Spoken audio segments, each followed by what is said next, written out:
10वां अध्याय 10 प्रकार की सृष्टि का वर्णन। विदुर जी बोले, हे मुनिवर, भगवान के अंतर्ध्यान होने पर ब्रह्मा जी ने कितने प्रकार की सृष्टि की? मेरे इस प्रश्न का तथा पूर्व पृष्ठ अन्य प्रश्नों का समाधान कर देने की कृपा करें। सूत जी बोले, हे सोनक, यह सुनकर मैत्रेय जी ने कहा, हे विदुर, ब्रह्मा जी ने भगवान में चित्त लगाकर 100 वर्षों तक घोर तपस्या की। उस समय प्रलयकालीन वायु के द्वारा जल और पद्म दोनों ही आंदोलित हो उठे।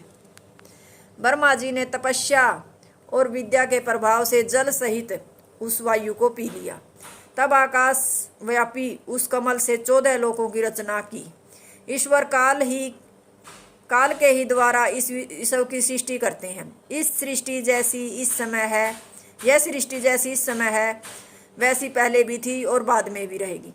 काल की सृष्टि 10 प्रकार की है। इसमें महतत्व, अहंकार, तन मात्राएं, इंद्रियां, उनके अधिष्ठाता देवता, पंच पर्वा, अविद्या की सृष्टियां, ये 6 प्राकृतिक सरक कहलाते हैं। स्थावर, तिर्यक, मनुष्य, ये 3 की सृष्टियां वैकृतिक कहलाती हैं। सनत कुमार की सृष्टि वैकृतिक और प्राकृतिक दोनों हैं। 10वां स्कंद 10वां अध्याय समाप्त। 11वां अध्याय काल परमाणु आदि के लक्षणों से युग, मनवंत्र, घड़ी तथा देव आदि की आयु का परिमाण। मैत्रेय जी बोले, हे विदुर, अब मैं तुम्हें काल, युग, मनवंत्र आदि का स्वरूप बताता हूँ। तुम सावधान होकर इसका श्रवण करो। संसार के किसी पदार्थ का खंड करते करते जिसका खंड न हो सके, उसी अंतिम खंड को परमाणु कहते हैं। इस परमाणु प्रदेश को सूर्य जितनी देर में अतिक्रमण करता है, वही काल परमाणु कहलाता है। जितने समय में सूर्य 12 राशियों का भोग कर संपूर्ण भुवन कोश का अतिक्रमण करता है, वह महान काल वर्ष कहलाता है। उसी की पुनरावृत्ति होने से वही काल द्विप्रारब्ध संगक हो जाता है। अब तुम उसका क्रम सुनो। 2 परमाणु मिलकर एक अणु होता है। 3 अणुओं का त्रिसरणु होता है, जो झरोके में प्रविष्ट सूर्य की किरणों में उड़ता हुआ दिखाई पड़ता है। 3 त्रिसरेणुओं की एक त्रुटि होती है। 100 त्रुटियों का एक वेद होता है। 3 वेदों का एक लव होता है। 3 लवों का एक निमेष होता है। 3 निमेषों का एक क्षण होता है। 5 क्षणों की एक काष्ठा होती है। 15 काष्ठाओं का एक लघु होता है। 15 लघुओं का एक दंड घड़ी होता है। 2 घड़ियों का एक मुहूर्त होता है। ह्रास या वृद्धि के कारण 6 या 7 घड़ियों अथवा 3 मुहूर्तों का एक याम प्रहर होता है। हे विदुर, अब जल घड़ी के द्वारा तुम दंड का मान सुनो। 6 पल तांबे की एक कटोरी बनाएं। उसमें 4 मासे सोने की 4 अंगुल की सलाई से छिद्र करें और उसे जल में छोड़ दें। वह प्रस्थ जल से पूरित हो जितने काल में डूबे, वही काल दंड कहलाता है। 4-4 पहर का रात दिन होता है।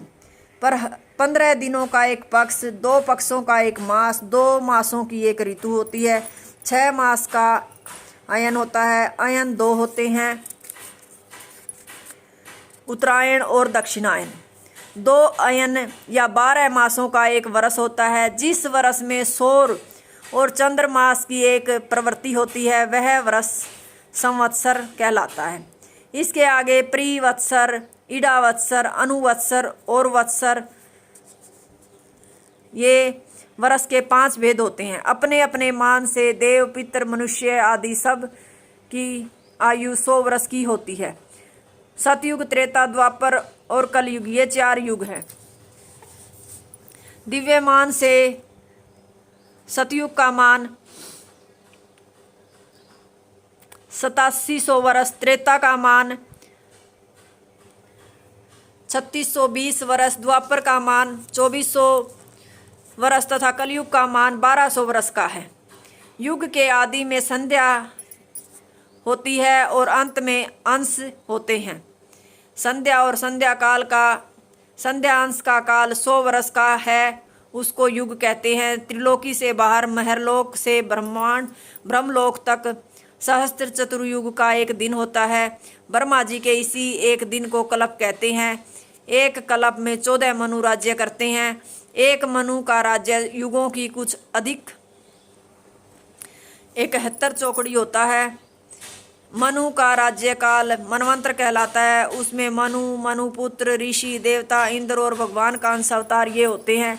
ब्रह्मा जी का एक दिन समाप्त होने पर त्रिलोकी का प्रलय होता है। भगवान उस समय जल में शयन करते हैं। इस प्रकार ब्रह्मा जी की आयु धीरे धीरे बीतती है। इनकी आयु का आधा भाग प्रारब्ध कहलाता है। पहला प्रारब्ध समाप्त हो चुका है, दूसरा प्रारब्ध चल रहा है। यह द्विप्रारब्ध भगवान का एक निमेष होता है। यह केवल लोगों को समझाने के लिए बताया है। काल से कभी भगवान का अंत नहीं समझना चाहिए, क्योंकि वह काल के भी काल हैं, जिनके एक एक रोम में कोटि कोटि ब्रह्मांड घुमा करते हैं एवं जो सब कारणों के कारण हैं। उन महापुरुष पर ब्रह्म भगवान को हम सिर से प्रणाम करते हैं। तृतीय स्कंद का 11वां अध्याय समाप्त। हरिओम तत्सत।